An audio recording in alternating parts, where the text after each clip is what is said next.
जय गुरु जी, शुक्राना गुरु जी, जय गुरु जी महाराज। गुरुर्ब्रह्मा गुरुर्विष्णु गुरुर्देवो महेश्वरा, गुरु साक्षात् परब्रह्म तस्मै श्री गुरुवे नमः। जय गुरु जी, शुक्राना गुरु जी, हर पल हर क्षण का शुक्राना गुरु जी, अनंतम शुक्राना गुरु जी। और सारी संगत को भी मेरा प्यार भरा जय गुरु जी। संगत जी, आज हम पहुंच गए हैं पार्ट 34 पर, और ये जो सत्संग मैं आप लोगों के साथ शेयर करने जा रही हूँ दिव्य आभा का, श्रीमती ज्योत्सना शौरी दिल्ली से हैं। तो संगत जी, आप सबका बहुत बहुत स्वागत है गुरुजी ब्लेसिंग कल्याण कीर्ता चैनल पर। और आपका प्यार मुझे बहुत मिल रहा है, बराबर मिल रहा है, इसके लिए मैं आपका दिल से शुक्राना करती हूँ। और ये तो गुरुजी का चैनल है, इनको अपनी जहाँ जहाँ मेहर करनी है, जहाँ जहाँ ब्लेसिंग पहुँचानी है, वो अपनी वहाँ पे पहुँचा ही रहे हैं। क्योंकि होता क्या है कि जब जब हम परमात्मा का नाम लेते हैं, जब जब हम परमात्मा का ध्यान करते हैं, तो हम अपने अंदर उस बात को फील करें या ना करें, लेकिन ये बिल्कुल सच बात है कि हमारी हाजिरी परमात्मा के दरबार में लगती जाती है। तो हम जितना ज़्यादा सिमरन करेंगे तो हमारी अटेंडेंस तो पूरी ज़्यादा होती ही जाएगी, है ना। एक बच्चा क्लास में 365 दिन में 90 दिन आता है, एक 200 दिन आता है, एक 350 दिन आता है, और एक कंटिन्यू लगातार आ रहा है, तो फ़र्क तो पड़ता ही है ना। तो रेगुलर रहने वाले बच्चों का अटेंशन कैसा होता है ना। भगवान का अटेंशन भी हमारे प्रति उसी प्रकार का होता है जब हम भगवान का ज़्यादा ध्यान करते हैं, है ना। तो वो तो आपने सुना ही था, पहले भी एक सत्संग में बोला था एक संगत जी ने, जितना गुड़ डालो उतना मीठा होता है ना, पिछले सत्संग में। तो ये बात बिल्कुल सच है। तो हमारा ये कोई भी कर्म, अगर हम एक धूपबत्ती भी जला रहे हैं ना भगवान के नाम की, तो भी कभी व्यर्थ नहीं जाता। तो हम जितना ज़्यादा भगवान का ध्यान करते हैं, हमें उसका फल अवश्य प्राप्त होता है ना। तो अब जो हम सत्संग सुन रहे हैं, ये सत्संग है इनका दिल्ली से।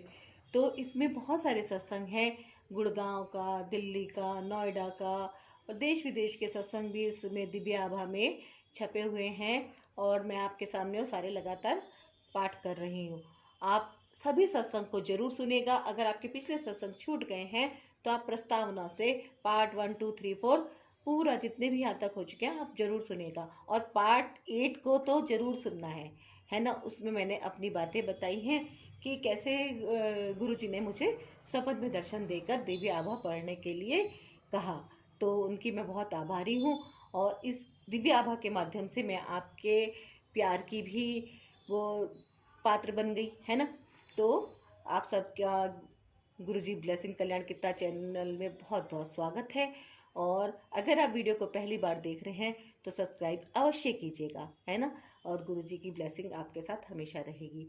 और वीडियो को लाइक कमेंट जरूर कीजिएगा, है ना। और शेयर करना बहुत ज़रूरी है, क्या पता आपके माध्यम से किसका कल्याण हो जाए। और कल्याण करने से कल्याण मिलता है ना। खुशी बांटने से खुशी मिलती है। अगर आप लोगों का दर्द समझते हैं, दुख समझते हैं, तकलीफ समझते हैं, तो आप एक इंसान हैं, है ना। हमारी इंसान होने की पहचान ही यही है कि हम लोगों की संवेदनाओं को समझें, एक दूसरे की भावनाओं को समझें, एक दूसरे की रिस्पेक्ट करें। और अगर हम गुरु परिवार का एक हिस्सा बन ही गए हैं, है ना, गुरुजी ने क्या है, एक परिवार जोड़ा है ना। संगत क्या है, एक परिवार। तो संगत परिवार से अगर हमारा कनेक्शन बन गया है, तो हम सभी आपस में एक तरह से गुरु भाई और गुरु बहन बन चुके हैं। तो हम लोग आपस में एक दूसरे को ब्लेसिंग दें, ज़्यादा से ज़्यादा ब्लेसिंग दें।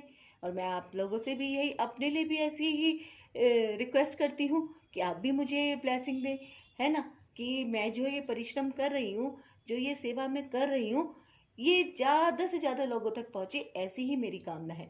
क्योंकि अगर मैं किसी चीज़ को पाठ कर रही हूँ, अगर मैं ऐसे अकेले अकेले पाठ कर रही हूँ, वो एक अलग बात है, वो तो मेरा और भगवान का कनेक्शन है ना, वो तो मेरा डायरेक्ट कनेक्शन है ही। लेकिन मेरा कनेक्शन आप लोगों के साथ भी धीरे धीरे बन रहा है, और ये कनेक्शन कौन बना रहा है? ये तो खुद स्वयं गुरुजी बना रहे हैं कनेक्शन, है ना। तो जिसके पास भी ये वीडियो जा रही है वो गुरुजी की कृपा से ही जा रही है। मैं तो गुरुजी से अरदास करके ही बैठती हूँ कि गुरुजी, मेरे मुंह से जो भी शब्द निकले वो आपके द्वारा बोले गए ही हों, कुछ भी कम ज्यादा मत निकलने देना। तो गुरुजी का मेरे को पूरा ऐसा आदेश रहता है कि मैं इसको पढ़ूं, दिव्य आभा को पढूं, और ज्यादा से ज्यादा अनजान लोगों तक भी शेयर करूं। तो मैं काफी लोगों के साथ शेयर कर भी लेती हूँ।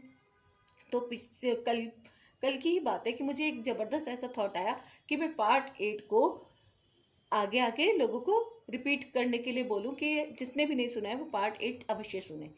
तो उसमें ही, क्योंकि मैंने स्वप्न की बात बताई है कि मेरे को कैसे 1.25 लाख लोगों तक ये पूरा जरूरी है कि मेरे को, मैं दिव्य आभा को, ये सारी संगत जितनी भी है उसमें कम से कम, ज्यादा नहीं तो कम से कम 1.25 लाख लोगों को मैं पूरी दिव्य आभा को सुनाऊं। तो मेरा प्रयास तो है, देखो, पूरी तरह से कि मैं 1.25 लाख के, मैं तो सोचूंगी 2.5 लाख सुने, 5 लाख सुने, 10 लाख सुने। बाकी तो गुरु जी की इच्छा है, वो कहाँ तक पहुंचा रहे हैं। 10,000 लोग सुन रहे हैं, 1,000 सुन रहे हैं, लाख सुन रहे हैं, या 10 लाख सुन रहे हैं, वो गुरु जी जाने, है ना। मेरा अपना प्रयास है कि मैं ज्यादा से ज्यादा लोगों तक संगत जी को ये दिव्य आभा का पाठ पढ़कर सुनाऊं। तो आप सब लोग भी अपनी एक छोटी सी सेवा दे, वीडियो को शेयर करें। ठीक है संगत जी, चलिए अब मैं स्टार्ट करती हूँ। सारे आंटी, सारे अंकल जोर से बोलिए जय गुरु जी, शुक्राना गुरु जी। ओम नमः शिवाय, शिव जी सदा साय। ओम नमः शिवाय, गुरु जी सदा साय। ओम नमः शिवाय, शिव जी सदा साय। ओम नमः शिवाय, गुरु जी सदा साय। ओम नमः शिवाय, शिव जी सदा साय। ओम नमः शिवाय, गुरु जी सदा सहाय। जय गुरु जी, शुक्राना गुरु जी। पति के जीवन दाता गुरु जी से 2000 में मिलने के बाद मैं अपने आप को अत्यंत भाग्यशाली और सम्मानित मानती आई हूँ। उस समय से हर प्रकार से गुरुजी ने हमारे समस्त परिवार पर अपनी दया दृष्टि बनाई हुई है। मेरे पति दीपक अपने भाई अरुण के साथ गुरुजी को ऐसे दिन मिले जो संगत का नहीं था। अरुण को एक ऐसी समस्या थी जिसका हल तुरंत चाहिए था। उसके घर में किसी काम करने वाले की बेटी की गांव में दुर्घटना हो गई थी और चिकित्सकों ने अंग छेद की सलाह दी थी। गुरुजी घर पर ही थे और वह दोनों उनके दर्शन करने में सौभाग्यशाली रहे थे। उनकी दया से उसका पैर बच गया। जब वह वहां पर थे, गुरुजी ने दीपक को मुझे उनके पास लाने के लिए कहा। पहले तो मैं उनके पास जाने के लिए अनिच्छुक थी। यद्यपि मेरी धार्मिक प्रवृत्ति है, मैं नश्वर ईश्वर में विश्वास नहीं रखती थी। तत्पश्चात मेरे मन में आया कि उन्होंने मेरी देवरानी के कंपवात रोग में उसकी सहायता करी थी, अतः ऐसे व्यवहार से असभ्यता होगी। मुझे देखते ही गुरुजी ने कहा, कैलाश खन्ना दी कुड़ी, और मैं आश्चर्यचकित थी क्योंकि किसी भी तरह उन्हें मेरे स्वर्गीय पिता का नाम पता नहीं होना चाहिए था। उन्होंने मुझे अपना एक चित्र देकर संगत में आते रहने के लिए कहा। वह चित्र मैंने अपने पूजा स्थल पर रख दिया। अगले दिन प्रातः उठने पर मैंने देखा कि वह गिरा हुआ था और सिंदूर की डिब्बिया के समीप सिंदूर की एक ढेरी बनी हुई थी, तथापि वह डिब्बिया सीधी ही थी। पूजा के कमरे में कोई प्रवेश नहीं कर सकता था। मैं उलझन में थी। बाद में सोचने पर विचार आया कि गुरुजी ही घर आए होंगे। बुनने की सिलाइयां निकली। एक अवसर पर गुरुजी ने हमें तीव्र मनोव्यथा से बचाया। हमारे छोटे बेटे विनायक का विवाह हो रहा था। महिला संगीत के दिन सुबह से ही दूर दूर से संबंधी आने लगे थे। अचानक मुझे अपने पति की चीख सुनाई दी। उनकी बीमार मां अचानक मरणासन हो गई थी। पहले मैंने भागकर गुरुजी के चित्र के सामने उनको स्वस्थ करने के लिए प्रार्थना करी। फिर जैसे ही मैं उनके कमरे में गई तो मां ने करवट ली और उठकर बैठ गई। उनका स्वास्थ्य इतना अच्छा हो गया कि वह विवाह के समस्त कार्यक्रमों में भाग ले सकी, जैसी उनकी हार्दिक इच्छा रही थी। एक अन्य अवसर पर गुरुजी ने हमारे ऊपर दया करी और इसके लिए हम उनके अति आभारी हैं। उन्होंने हमें जुड़वा पोते दिए। मेरे बड़े पुत्र राजनाथ और उसकी पत्नी मोइरा के विवाह को 5 वर्ष हो चले थे। यद्यपि हम पोता ही चाहते थे, उन दोनों को कोई जल्दी नहीं थी। दोनों अमेरिका में कार्यरत थे, जहां पर कोई पारिवारिक सहारा नहीं होता और उनके पास अपने निजी कार्यों के कारण समय की कमी रहती थी। मुझे भय था कि वे संतान के लिए प्रयास ही ना करें। एक दिन हमने गुरुजी से प्रश्न किया कि उनकी संतान कब होगी। काफी देर के बाद उनके चित्र देखने के बाद गुरुजी ने उनको दर्शन के लिए लाने को कहा। सौभाग्य से वह अवसर शीघ्र ही आ गया जब वह विनायक के विवाह के लिए भारत आए। विवाह के समारोह में एक हवन का भी आयोजन था। मोइरा ने मुझे बताया कि वह अपने मासिक के कारण उसमें भाग नहीं ले पाएगी। विवाह के बाद वे अमेरिका वापस चले गए और कुछ ही दिन के बाद उत्तेजित मोइरा ने वहां से मुझे फोन पर कहा कि मैं अपनी सिलाइयों से बुनना आरंभ कर दूं क्योंकि मैं दादी बनने वाली हूं। मुझे सुखद अचंभा हुआ क्योंकि कुछ ही दिनों पूर्व इसके कोई आसार नहीं थे।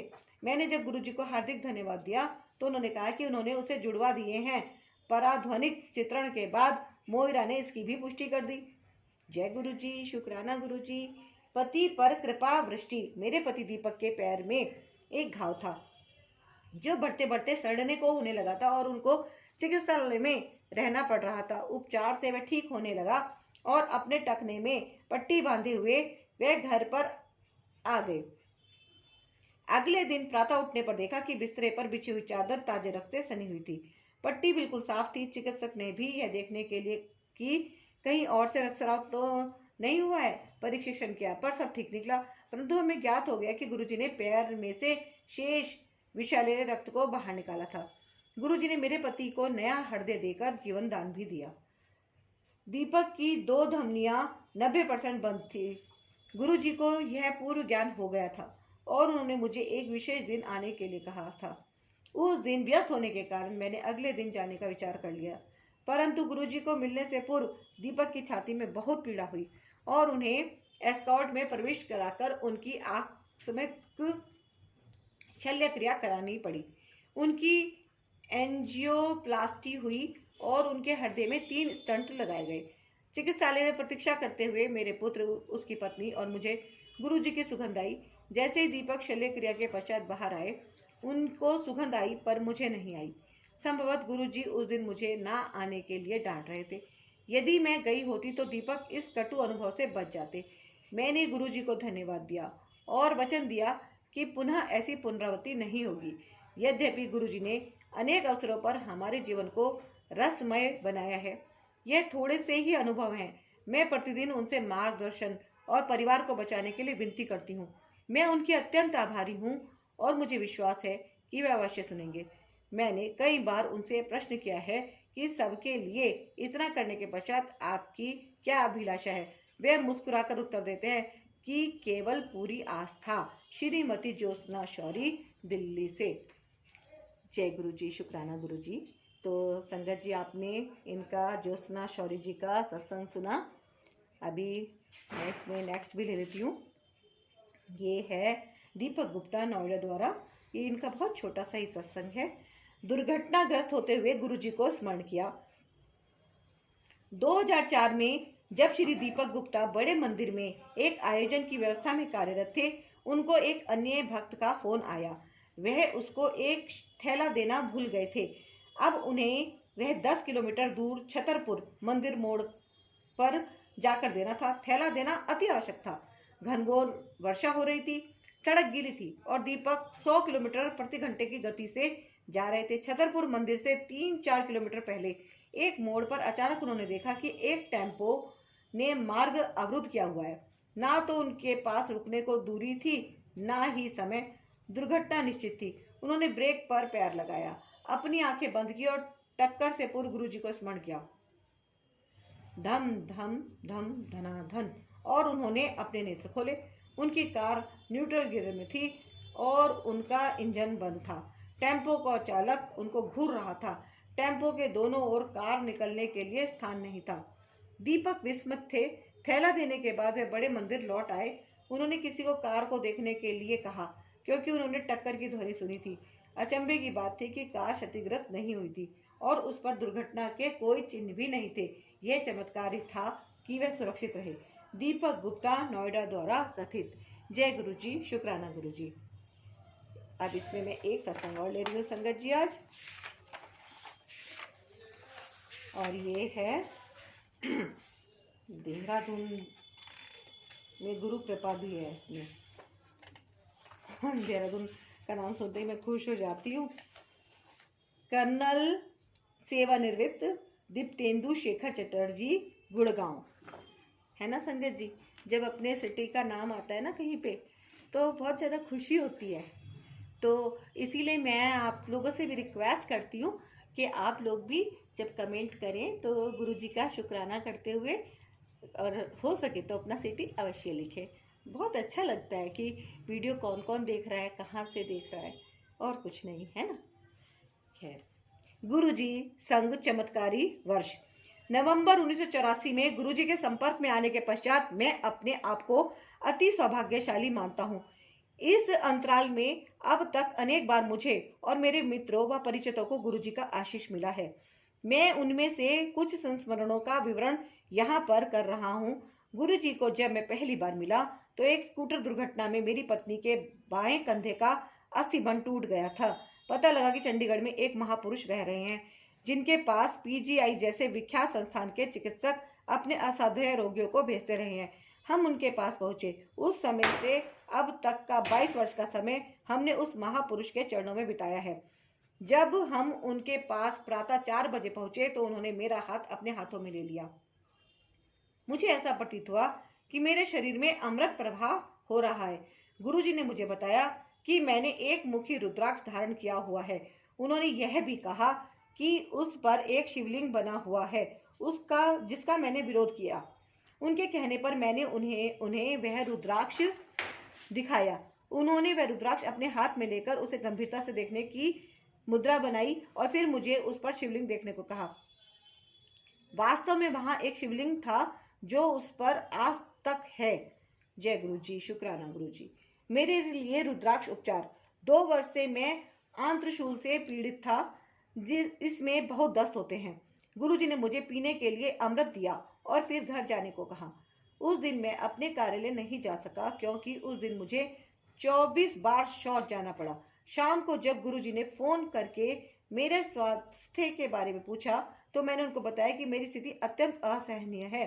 उन्होंने उसका प्रतिकूल दृष्टिकोण लेते हुए कहा कि यह अच्छे चिन्ह है, रोग शरीर से बाहर निकल रहा है। अगले दिन प्रातः मुझे लगा कि मैं स्वस्थ हूँ और यह मैंने गुरुजी को बताया। उन्होंने कहा कि अभी रोग शेष है, वह अगले दिन ही ठीक होगा और अपने पास बुलाया। जब मैं उनके पास पहुंचा तो उन्होंने अपने रुद्राक्ष और एक चम्मच से मेरी नाभि को छुआ। छूते ही ऐसा प्रतीत हुआ कि मुझे बिजली का तीव्र झटका लगा है और मैं गिर गया। उन्होंने मुस्कुराकर कहा कि अब रोग से मुक्ति हुई है। उस बिजली के झटके के बाद वह रोग मुझे आज तक नहीं हुआ। जय गुरु जी, शुक्राना गुरु जी। और मेरी पत्नी की चिकित्सा हुई। मेरी पत्नी बबली का उपचार करने के लिए गुरुजी एक शनिवार की संध्या को हमारे घर पहुंचे। उनके निर्देशानुसार साबुत उड़द की दाल की 3 रोटियां बनाई गई। आधी रोटी को शौचालय में डालकर जल प्रवाहित कर दिया गया। शेष 2.5 रोटियों को उन्होंने बबली के कंधे पर रखकर कुछ उच्चारण किया और मेरे हाथ में देकर बोले कि यह एक रखकर कुछ काले कुत्ते को खिला दूं। मैं भौचक्का था। रात्रि के 9 बजे एक साफ स्वच्छ छावनी क्षेत्र में आवारा कुत्ता, वह भी काला, मिल पाना अति कठिन है। मैंने अपनी शंका गुरुजी को जताई। गुरुजी ने अपने शांत स्वर में मुझे नीचे बाहर जाने को कहा। मैं अचंभित हुआ। जब नीचे जीने में ही पहुंचा मुझे एक काला कुत्ता मिल गया। उसी समय बबली का रोग भी समाप्त हो गया। एक दिन जब गुरुजी हमारे घर आए तो घर पर अनेक अतिथि थे। मेरी पत्नी ने बीच में एक बादाम का कटोरा रखा हुआ था। अचानक गुरुजी ने अपनी मुट्ठी भरकर बादाम उठाए और सब अतिथियों को लो अखरोट खाओ, पिस्ता खाओ, किशमिश खाओ कहते हुए बांट दिए। विस्मय की बात थी कि जिन फलों का नाम ले रहे थे बादाम उन्हीं में परिवर्तित हो गए। जय गुरु जी, शुक्राना गुरु जी।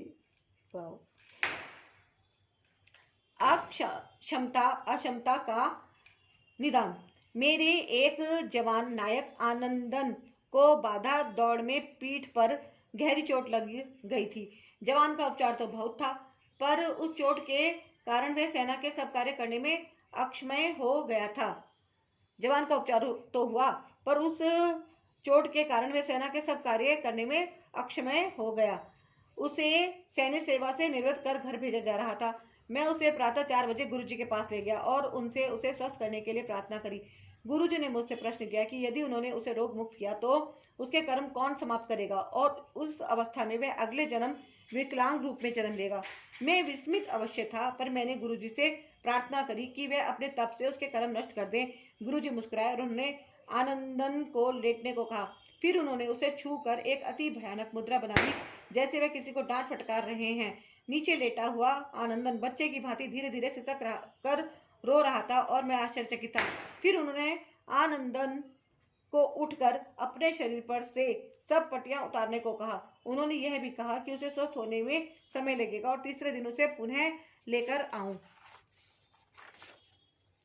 अगले दिन प्रातः जब मैं पीटी के लिए जा रहा था तो मैंने आनंदन को अपनी बैरक के बाहर दंड लगाते हुए देखा, जैसे वह अपना शक्ति प्रदर्शन कर रहा है। मैंने उसे रुकने के लिए कहा तो वह बोला कि अब उसे कोई दर्द नहीं है और लग रहा है कि वह रोग मुक्त हो गया है। मैंने उसे गुरुजी के अगले दर्शन तक यह बातें गोपनीय रखने के लिए कही। तीसरे दिन जब हम गुरुजी के पास गए तो उन्होंने मुझे अपने पास बुलाया और आनंदन की ओर उंगली करते हुए कहा कि वह शनि के प्रकोप से बाहर आया है। आनंदन का रंग साफ हो गया था और उसका वजन 13-14 किलो घट गया था। गुरुजी ने फिर आनंदन से प्रश्न किया कि उनके छूने के बाद क्या हुआ। आनंदन ने बताया कि तब से वह सोया नहीं है। गुरुजी ने तुरंत एक चाय के चम्मच से उसकी बाल्य ग्रंथि को छुआ। उन्होंने फिर मुझे निर्देश दिया कि आनंदन को बैरक में पहुंचा कर उसे सोने दूं। गुरुजी के स्थान से बाहर निकलते ही उसका सिर मेरे कंधे पर टिका और वह सो गया। वाहन चालक की सहायता से हम उसे बैरक तक लेकर आए और उसे उसके बिस्तर में लिटा दिया।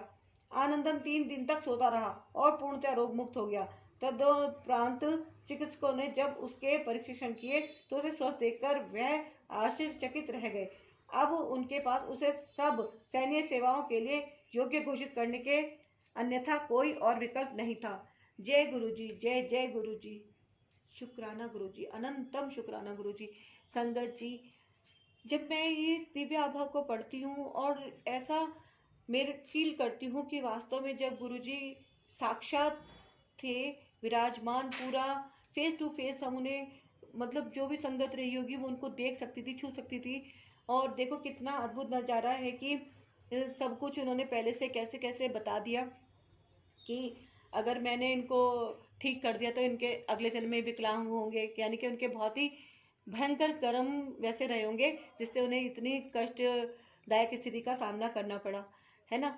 तो इसीलिए मेरा मन भी अंदर से बहुत ही द्रवित हो जाता है जब मैं लोगों के नाना प्रकार के कष्ट देखती हूँ। और मेरे मन में ऐसे ही आता है कि कोई बहुत ही शॉर्टकट माध्यम हमें मिल जाए सबको, तो बस मेरे को तो यही माध्यम है। इन्हीं के आगे मैं अपना दिन रात इधर से उधर आते जाते शुक्राना करती ही रहती हूँ। और इसीलिए मेरा प्रयास सच में यही रहता है कि मैं ज़्यादा से ज़्यादा लोगों को गुरुजी के चरणों में खींच कर ले आऊँ, है ना। क्योंकि हम,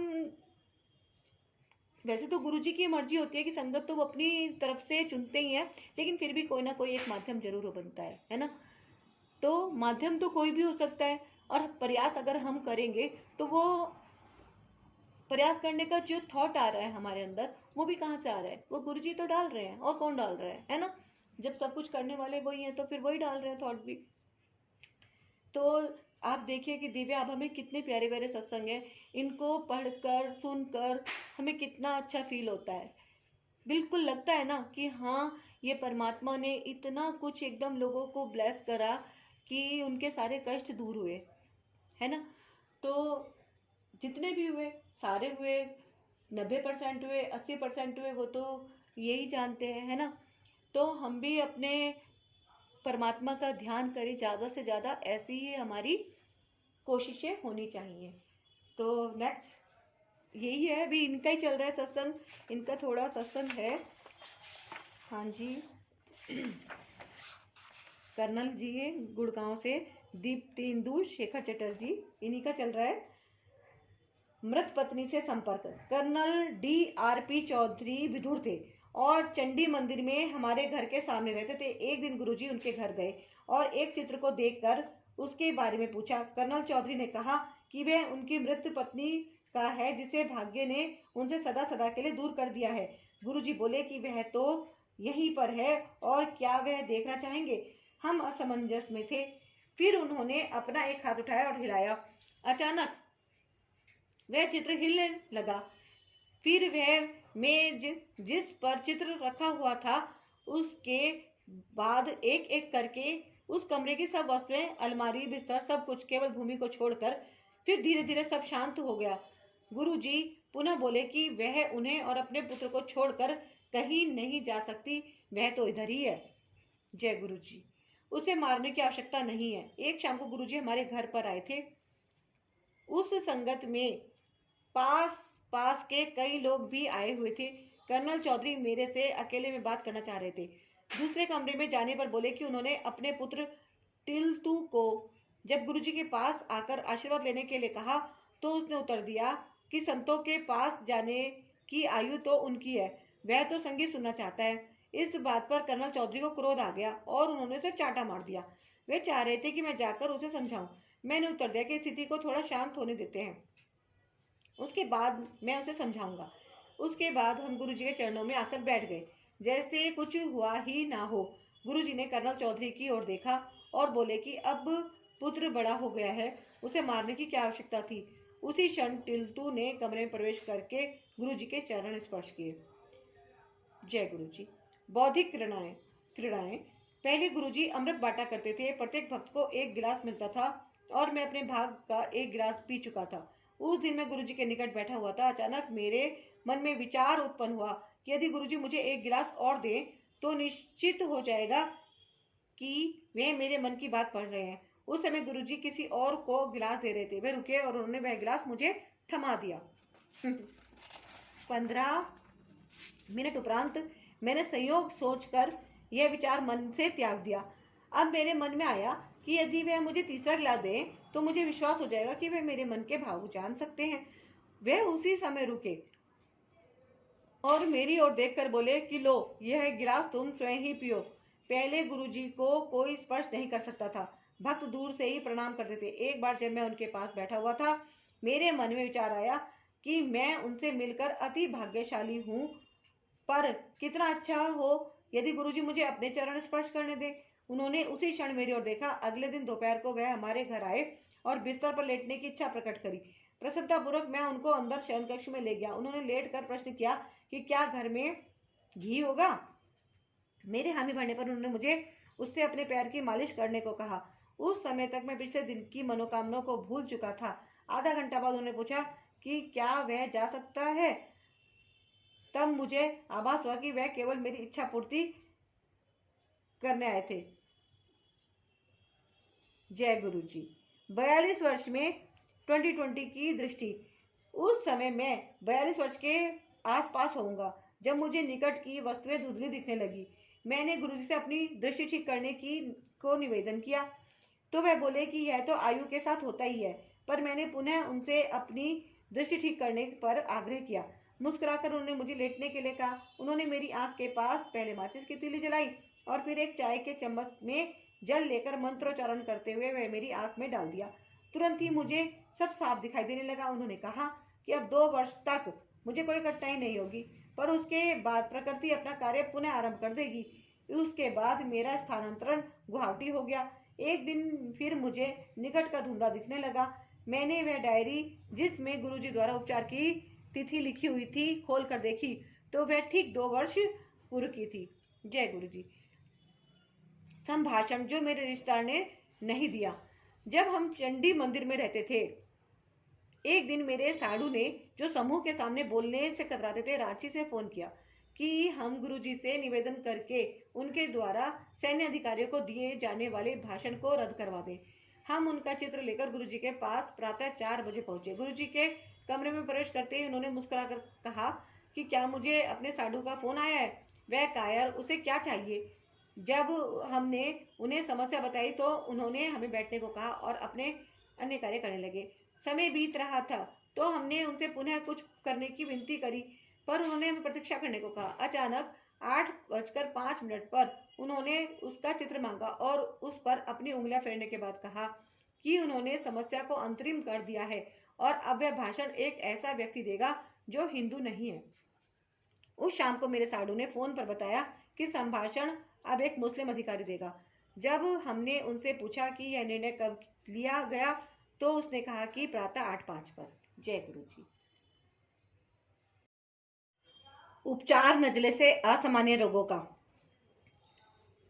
मेरा सेवादार छुट्टी गया था। मुझे एक अन्य सेवादार मिला जिसका यौन परिवर्तन आरंभ हो चुका था। मेरे सूबेदार मेजर और मैं दोनों चिंतित थे। अब वह कैसे सेना में कार्यरत रहेगा और जवानों की बैरक में कैसे रहेगा। एक दिन जब गुरुजी मेरे घर आए तो मैंने इस लड़के को ठीक करने के लिए विनती करी। गुरुजी ने प्रश्न किया कि मैं कहाँ से ऐसे रोगी लेकर आता हूँ। मैंने उत्तर दिया कि गुरुजी यह तो उसका भाग्य है और उसे ठीक होना है, इसलिए वह मेरे पास है। गुरुजी ने उसकी पीठ पर एक चम्मच रखा और वह ठीक हो गया। एक दिन मुझे जर हो रहा था और मैं धूप में लेटा हुआ था। दोपहर को 3 बजे गुरुजी हमारे घर आए और उन्होंने मेरे स्वास्थ्य के बारे में प्रश्न किया। मुझे सिरदर्द, ज्वर और मुंह में गंदा स्वाद था, साथ ही नाक भी बह रही थी। उन्होंने मेरी पत्नी को एक डॉक्टर को बुलाने को कहा। तुरंत कर्नल चौधरी ताप नापने का यंत्र लेकर आए। उन्होंने मेरा ताप 103 नापा। गुरुजी के प्रश्न करने पर उन्हें बताया कि औषधियों से 48 घंटे में मैं ठीक हो सकता हूँ, अन्यथा 3 दिन लगेंगे। गुरुजी ने फिर मेरी पत्नी को एक चम्मच थोड़ा सा नमक और जल लाने को कहा। उन्होंने उस चम्मच में थोड़ा सा नमक और जल मिलाया और कुछ मंत्रोच्चारण करके मेरी नाक में डाल दिया। मुझे लगा कि मेरे अंदर का सब कुछ बाहर निकल आएगा। मैं बाथरूम भागा और मेरी नाक से बहुत सा तरल निकला। मैं अपना मुंह धोकर आधा मिनट के बाद बाहर आया। गुरुजी ने डॉक्टर को पुनः मेरा ताप नापने को कहा। वह 97.5 था। गुरुजी ने पूछा कि अब मुझे कोई बहती नाक, सिर दर्द या मुंह में गंदा स्वाद है। अब तो मेरा उपचार हो गया था, अतः मैंने नकारात्मक उत्तर दिया। जय गुरुजी। गुलाब से स्पर्शित। जनवरी 1985 के मध्य में गुरुजी ने कहा कि वह मेरी पत्नी बबली के जन्म दिवस 25 जनवरी की शाम को हमारे घर आएंगे। उस दिन हमारे घर पर अनेक अतिथि आए। कुछ महिलाएं अपने शॉल गुरुजी को सुगंधित करने के लिए दे रही थी। गुरुजी उसको एक बार पहनकर कह रहे थे कि यह 1 सप्ताह तक सुगंधित रहेगा, यह 15 दिन तक, यह 1 मास, आदि आदि। मैंने उनको एक फौजी कंबल देकर पूछा कि वह कितने दिन सुगंधित रहेगा। गुरुजी ने मुस्कुराकर उत्तर दिया, 1 वर्ष, और वैसा ही हुआ। जय गुरुजी। देहरादून में गुरु कृपा। ये भी इन्हीं का सत्संग है, देहरादून में गुरु कृपा।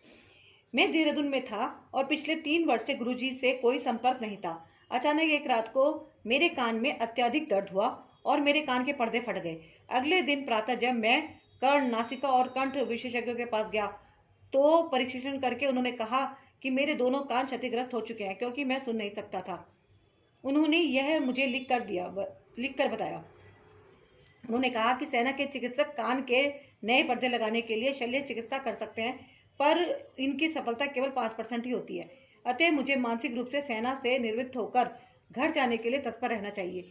उसी शाम एक सिख सज्जन हमारे घर आए और उन्होंने कहा कि गुरुजी ने जालंधर से मेरे लिए अमृत भेजा है। उन्होंने यह भी बताया कि उनको पता है कि मुझे अब सुनाई नहीं देता है। 3-4 दिन अमृत पीने के बाद मेरे कान के पर्दे पुनः ठीक हो गए और मेरी श्रवण शक्ति लौट आई। डॉक्टर अचंभे में थे कि यह कैसे संभव हुआ। मैं देहरादून में ही था जब मुझे 1988 में सरकार से कार ऋण प्राप्त हुआ। Excuse me. मैं असमंजस में था कि कार कहाँ से लूं, देहरादून, दिल्ली या कलकत्ता। एक दिन मुझे दिल्ली से कर्नल अब ब्रिगेडियर चौधरी का फोन आया कि गुरुजी तूफान की भांति उनके कार्यालय में आए थे और उन्होंने कहा कि चटर्जी देहरादून में है और कार लेने के बारे में चिंतित है। उसको बोलो कि कार उसके लिए चंडीगढ़ में प्रतीक्षा कर रही है। इतना कहकर वह बाहर निकल गए। ब्रिगेडियर चौधरी उनके पीछे भागे, पर बाहर लंबे बरामदे में गुरुजी कहीं नहीं थे। यह सोचकर कि गुरुजी संभवतः दिल्ली आए होंगे और वह उनके दर्शन कर सके, उन्होंने जालंधर में गुरुजी के निवास पर फोन किया। उत्तर देने वाले सज्जन ने कहा कि गुरुजी कहीं नहीं गए और वह उनके सामने बैठकर मुस्कुरा रहे हैं। जय गुरुजी। मैंने चंडीगढ़ से ही कार ली और 2006 में बिकने तक बहुत अच्छी तरह चली। जय गुरुजी। शुक्राना गुरुजी। 13 वर्ष के अंतराल के बाद गुरुजी के दर्शन। सेना से सेवानिवृत्त होकर 1998 में मैं अहमदाबाद में था। पिछले 13 वर्षों से गुरुजी के साथ कोई संपर्क नहीं रहा था। जून 1998 में मुझे अनिद्रा रोग ने घेर लिया। मेरी पत्नी ने परामर्श दिया कि गुरुजी को ढूंढ कर मैं उनकी शरण में जाऊं। काफी पूछताछ के बाद पता लगा कि गुरुजी चंडीगढ़ से जलंधर, जलंधर से पंचकुला और वहां से दिल्ली चले गए थे। मुझे उनका दिल्ली का पता मिल गया। हमारे पड़ोसी श्री कृत भाई भी गुरुजी से मिलने के लिए उत्सुक थे। अतः हम दोनों ने 10 जुलाई की राजधानी एक्सप्रेस में 2 बर्थ आरक्षित करा ली। 9 जुलाई को मैंने दिल्ली में गुरुजी के निवास पर हमारे आने का समाचार देने के लिए फ़ोन किया। फ़ोन का उत्तर देने वाले सज्जन ने पूछा कि क्या मैं अहमदाबाद से कर्नल चटर्जी बोल रहा हूँ। मेरे सहमत होने पर उन्होंने बताया कि आज गुरु पूर्णिमा के कारण गुरुजी पाठ में हैं, पर उन्होंने बताया था कि शाम को 7 बजे मैं अहमदाबाद से फ़ोन करूँगा। गुरुजी को मेरे आने के बारे में ज्ञात था और उन्होंने मुझे 11 जुलाई को शाम 6 बजे आने को कहा है। स्वाभाविक है कि कृत भाई अचंभे में थे। दिल्ली जाते हुए जानकर कि मैं सो नहीं पाऊंगा, मैंने अपने साथ इतिहास की एक मोटी पुस्तक रख ली थी। यह सोचकर गुरुजी तो अपने ही हैं, मैंने 3 बजे उसके पास जाने का निर्णय ले लिया। जब हम 4 बजे सुल्तानपुर पहुंचे तो एक अनोखी घटना घटी। हमें एम्पायर स्टेट नहीं मिला। कुछ देर घूमने के पश्चात मुझे समस्या समझ में आ गई। गुरुजी ने हमें 6 बजे आने को कहा था और हम वहाँ 4 बजे ही पहुंच गए थे। मैंने कृत भाई को बताया कि मुझे समस्या पता लग गई है और अब उसका समाधान मिल जाएगा। मैं कार से उतरा और मैंने गुरुजी से प्रार्थना करी। जो हो गया सो घट गया। अब वह हमें अपने पास बुला लें। एकदम एक बालक दौड़ता हुआ आया और उसने पूछा कि हमारी कार कहीं जा नहीं रही है, हमें कहाँ जाना है। फिर उसने हमें एम्पायर स्टेट का मुख्य द्वार दिखाया। एकदम मुख्य मार्ग पर कैसे दिखाई नहीं दिया था। घर पहुंचने पर गुरुजी ने मेरा आलिंगन किया और बोले कि मैं इतने वर्षों के बाद उनके पास आया हूँ। 21 दिन से सोया नहीं हूँ। आज सोऊंगा और लंगर ग्रहण करके जाऊं। लंगर के बाद हम अपने होटल में वापस आ गए और मैं वह इतिहास की पुस्तक पढ़ने लगा। शीघ्र ही मुझे लगा कि साथ वाले कमरे में कोई अगरबत्ती जला रहा है। थोड़ी ही देर में पूरे कमरे में एक अद्भुत सुगंध फैल गई और मुझे निद्रा आ गई। अगले दिन मैं फिर गुरुजी के पास आया। उनके पैर दबाते हुए मैंने कहा, गुरुजी, पहले आपके चारों ओर तीव्र सुगंध रहती थी, अब वह बहुत ही हल्की है। गुरुजी बोले कि पिछले दिन जब वह मुझे सुलाने आए थे, क्या मैंने उसका आनंद नहीं लिया था। मेरी अनिद्रा का रोग समाप्त हो गया था। उसके बाद नवंबर 1999 में जब मैं अहमदाबाद से उनसे मिलने दिल्ली आया था तो उन्होंने कहा कि मैं उनके पास आ जाऊंगा।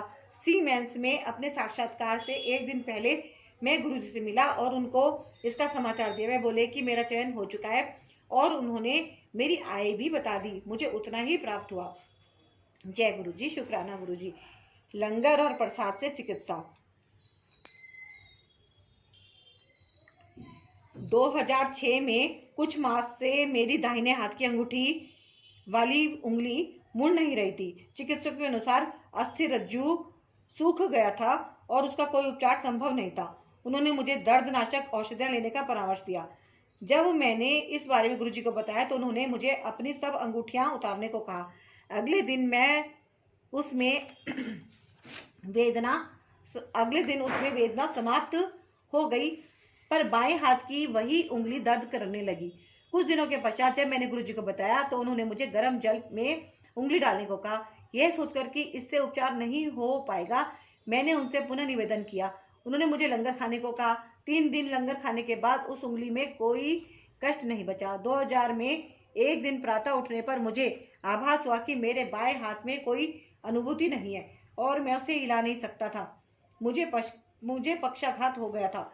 उस शाम को संगत में जब गुरुजी प्रसाद बांट रहे थे, मैंने उनसे इस बात की चर्चा करी। उन्होंने मुझे प्रसाद दिया और थोड़ा जोर से बोले कि मैं उसे बाहर जाकर खा लूं। प्रसाद ग्रहण करते ही मेरा हाथ में सिहरन हुई। उन्होंने मुझे पुनः प्रसाद दिया, मैंने वह भी खाया। जब मैं अपने हाथ की उंगलियां हिला सकता था। गुरुजी ने फिर से मुझे तीसरी बार प्रसाद दिया और उसे लेने के 15 मिनट उपरांत मेरा हाथ बिल्कुल पहले की भांति हिलने डुलने लगा। जय गुरुजी, शुक्राना गुरुजी। बाल झड़ने का उपचार। संगत जी, इनके बहुत सारे अनुभव हैं, है ना। बाल झड़ने का उपचार, फिर कोलकाता में वर्षा, फिर दिव्य उपहार, छोटे छोटे से हैं। बाल झड़ने का उपचार। मेरी पत्नी के सिर के बाल सामने से झड़ने लगे थे। हम 3 वर्ष तक उस गंजेपन को रोकने के लिए प्रयास में विफल हो रहे थे। एलोवेरा के shampoo, arnica plus, Shahnaz Husain आदि। जब मैं दिल्ली आया, मैंने गुरुजी को समस्या से अवगत कराया। सुनते ही वे बोले, बबली आंटी। फिर हवा में अपना हाथ हिलाया और कहा, हट गया, कुछ समय लगेगा, 1 सप्ताह में ही नए बाल आने लगे और शीघ्र ही उसका उपचार हो गया। 2003 में मुझे मूत्र रोग समस्याएं उत्पन्न होने लगी। अंत में चिकित्सकों ने पुरस्थ ग्रंथि की शल्यक्रिया का उपचार कराया बताया। गुरुजी की संगत से मैंने मन ही मन उनसे प्रार्थना करी। तुरंत उन्होंने अपना दायां हाथ अपने सिर के ऊपर उठाया और एक मुद्रा बनाई। साथ ही अपने अंगूठे और तर्जनी को आपस में मला। मुझे लगा कि उन्होंने मेरे लिए कुछ किया था, परंतु मन में संशय था। मैंने मन में ही निवेदन किया कि यदि यह मेरे लिए है तो गुरुजी कृपया मेरी ओर देखिए। उन्होंने ऐसा ही किया और मुझे संतोष हो गया। अगले दिन मैं स्वस्थ था। जय गुरुजी, शुक्राना गुरुजी। कोलकाता में वर्षा। अप्रैल 2007 के अंत में मुझे कोलकाता जाना था। लंगर के उपरांत मैं गुरुजी से आज्ञा लेकर मेरी प्रवास की अवधि में कोलकाता को वातानुकूल रखने के लिए विनती करना चाह रहा था, किंतु मेरे कुछ कहने से पूर्व वह मुझे डांटते हुए बोले, अपना काम छड़, मेरे कोल आजा। मैं कुछ नहीं कह सका। बाद में उन्होंने गायत्री को बताया कि उन्होंने मेरे लिए कोलकाता में वर्षा भेजी है। शुक्रवार की शाम को जब मैं राजधानी एक्सप्रेस गाड़ी में चढ़ा और मैंने कोलकाता में अपने संबंधी को फोन किया तो वह बोले कि वहां पर मूसलाधार वर्षा हो रही है। मैं कोलकाता 9 दिन रहा और उस अवधि में या तो बादल छाए रहे या वर्षा होती रही। दिल्ली वापस आने पर गुरुजी ने मुस्कुराकर मुझसे प्रश्न किया, कलकत्ते में सिंगा? मैंने उत्तर दिया, आपने मेरे को इतनी जोर से डांट दिया कि मैं आपको बोल नहीं पाया था, लेकिन आपने दया करके मेरे मन की बात सुन ली। वह बोले, जा ऐश कर। जय गुरुजी, शुक्राना गुरुजी। दिव्य उपहार। एक बार चंडीगढ़ में एक महिला को, जो मुख्यमंत्री की घनिष्ठ संबंधी थी, गुरुजी ने अपना हाथ उठाकर एक कर्णफूल प्रकट करके दिया। उस महिला ने कहा कि वह एक बालिका क्या करेगी। गुरुजी ने अपना हाथ पुनः उठाकर एक और प्रकट कर दे दिया। वह महिला फिर भी असंतुष्ट रही और बोली कि दोनों की बनावट में अंतर है। गुरुजी ने उत्तर दिया कि शिवजी ने जो देना था दे दिया, वह और कुछ नहीं कर सकते हैं। एक बार लंगर के उपरांत जब एम्पायर स्टेट में संगत में बहुत कम भक्त बचे थे, हम सब गुरुजी के आसपास बैठ गए। उन्होंने हरमंदिर सिंह सीमेंस के निर्देशक से पूछा, क्या उन्होंने मेरे संस्मरण सुने हैं? उनके नकारात्मक उत्तर पर मुझे अपने संस्मरण सुनाने को कहा। अचानक ही थोड़ी देर में गुरुजी की मुद्रा स्थिर होकर अति कठोर हो गई और मुख लाल हो गया। फिर एकदम उन्होंने अपना एक हाथ उठाया और उसमें एक डमरू जैसी वस्तु प्रकट हुई। उन्होंने वह मेनका गांधी के हाथ में दे दिया और स्वयं मूर्ति सदृश अचल होकर नमस्कार मुद्रा बना ली। कुछ समय पश्चात वह बोले, देखें शिवजी ने क्या दिया है। उस डमरू को तोड़ने पर उसमें से खोए का प्रसाद निकला। सबको बांटने के बाद भी कुछ बच गया। वह उन्होंने मेनका को दे दिया और बोले कि उसे फ्रिज में नहीं रखना है, वह कभी खराब नहीं होगा। कर्नल सेवानिवृत्त दीप्तेंदु शेखर चटर्जी, गुड़गांव। जय गुरुजी, शुक्राना गुरुजी। तो देखा संगत जी, आपने गुरुजी को बहुत पसंद है सत्संग को शेयर करवाना, नहीं तो उन्हें थोड़ा सा गुस्सा भी आ जाता है ना। तो वैसे तो बहुत भोले हैं, मुस्कुराते रहते हैं गुरुजी, कभी किसी के ऊपर गुस्सा नहीं करते, है ना। 95% कष्ट वो हमारे कर्म हमारे काट देते हैं। हमें तो केवल मात्र उनकी शरण में आके 5% ही झेलने पड़ते हैं, है ना। और वो भी अगर हम उनका सिमरन करते हैं तो वो भी हमें आसानी से रास्ते मिलते चले जाते हैं और हम सब तरह की तकलीफों से बच जाते हैं।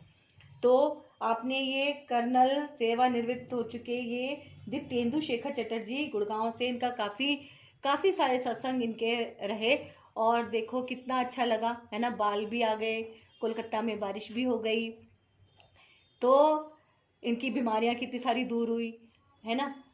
तो ये कितना अच्छा लगता है कि सब सत्संग सुनते हैं तो, है ना, सत्संग शेयर करते हैं तो भी अच्छा लगता है, दूसरों को हम सत्संग सुनाएं, सबसे बढ़िया बात यही है। तो आप इस चैनल पे अगर पहली बार आए हैं तो प्लीज़ इसे ज़रूर सब्सक्राइब कीजिएगा और वीडियो लाइक कीजिएगा, है ना। देखो, सत्संग सुनाने से हमारा होता है कल्याण, परमात्मा का ध्यान करने से हमारा होता है कल्याण, है ना। और इसका फल भी हमें अवश्य मिलता है, और वो तो उनके हाथ में है ना। तो वैसे हमें भगवान के ऊपर ही जब सब कुछ छोड़ना है, उनके चरणों में ही हमें अपने सारी प्रॉब्लम, मैं तो कहती हूँ वहीं पे ही छोड़ देते हैं हम कि भाई गुरुजी आप ही जानो, जो भी करने वाले हो आप ही करने वाले हो, है ना। तो अब वो जो कुछ करेंगे हमारे लिए बहुत अच्छा ही करेंगे, है ना। बस इस चीज़ को ही हमें पॉजिटिव होके रहना है और सबका करना है कल्याण। गुरुजी ब्लेसिंग कल्याण कित्ता, ये चैनल है ये। तो अब लेते हैं हम गुरुजी से आज्ञा। वीडियो को लाइक कीजिए, शेयर कीजिए। आज्ञा गुरुजी।